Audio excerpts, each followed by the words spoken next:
오늘 신규 안건 두 가지 제안을 합니다.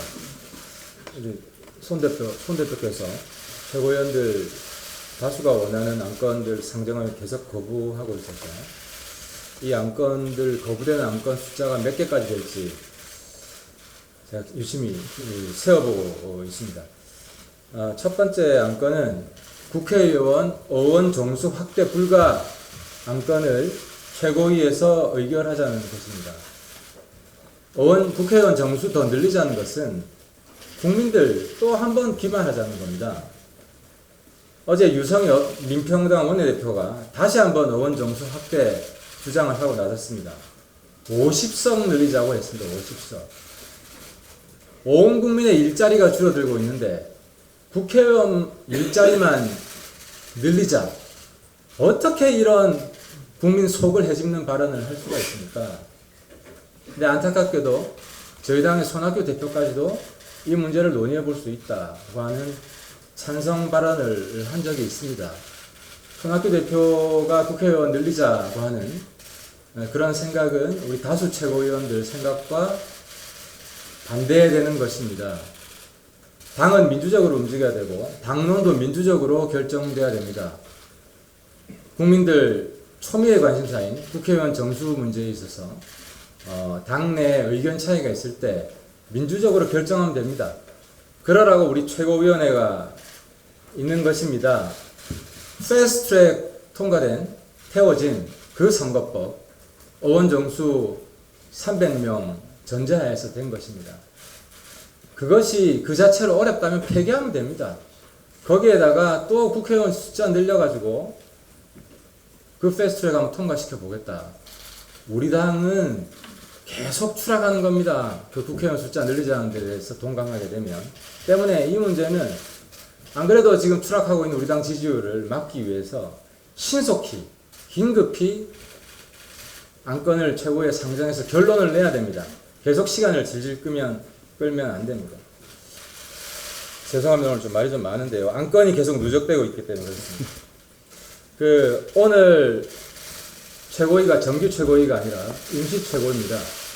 원래 임시 최고위는 정기 최고위 있지 않은 날에 소집을 하는 게 맞습니다. 그래서 제가 어제 10시에 요청을 한 것입니다. 이 5가지 안건입니다. 근데 만약 불가피한 사정으로 이 시간을 변경하고자 할 때는 이 소집을 요구한 최고위원회랑 상의를 해야 됩니다. 근데 손 대표께서는 이 소집을 요구한 3인의 최고위원과 아무런 상의도 하지 않고 일방적으로 통보를 하신 겁니다. 전 이건 대표로서 성실한 당무 수행을 거부하고 있다는 것으로 규정을 합니다. 지금 한참 청와대하고 한국당 사이에 독재자의 후예 논쟁이 벌어지고 있습니다. 저도 그 흔하디 흔한 80년대 민주화 운동 출신입니다. 그리고 제가 북한 인권 운동을 하면서 전 세계 많은 민주화 투사들, 운동가들과 교류를 했는데요. 한 번 민주투사가 영원한 민주투사가 아닙니다. 한 번 민주투사가 대통령이 되면 독재를 하는 경우도 있고요. 한 번 민주투사가 당대표가 되면 당독재를 하는 경우도 있습니다. 그만큼 민주주의는 지키기 어렵습니다. 가장 지키기 어려운 민주주의가 개인 내면의 민주주의입니다. 왜냐하면 나이가 들면 그 정신이 퇴락하기 때문이죠. 그래서 끊임없이 혁신 또 혁신해야 되는 것이 정치가의 숙명이기도 합니다. 혁신하지 못해서 몰락한 정치인들 수없이 와왔습니다. 저도 그런 정치인이 안 되기 위해서 끊임없이 젊은이들과 소통하고 혁신하고 있습니다. 오늘 손학규 대표께서는 또 우리 당의 민주주의를 훼손하고 사실상 당무 거부하겠다는 선언을 하신 것입니다. 왜냐하면 이 안건들에 대해서 손 대표님 입장이 있을 수 있습니다. 반대 입장을 표명하셨습니다. 그럴 수 있다고 봅니다. 근데 문제는 상정을 해야 찬반 토론이 가능한 겁니다. 그래서 민주주의라는 것은 안건 상정을 해서 왜? 최고위원 다수가 안건 상정을 요구하니까 최고위에서 합리적으로 토론해서 표결로 부결시키면 되는 것입니다. 만약에 표결로 통과되면 그게 민주주의인 겁니다. 이 3인 최고위원이 요구해서 최고위를 의무적으로 소집하게 하는 조항은 대표의 독재, 대표의 전횡을 막기 위해서 만들어진 겁니다. 당내 민주주의를 지키기 위해서 만든 겁니다.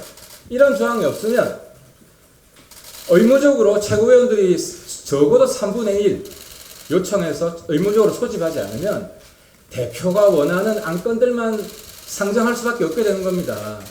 그래서 나머지 최고위원들도 특히 우리 당은 집단지도 체제입니다.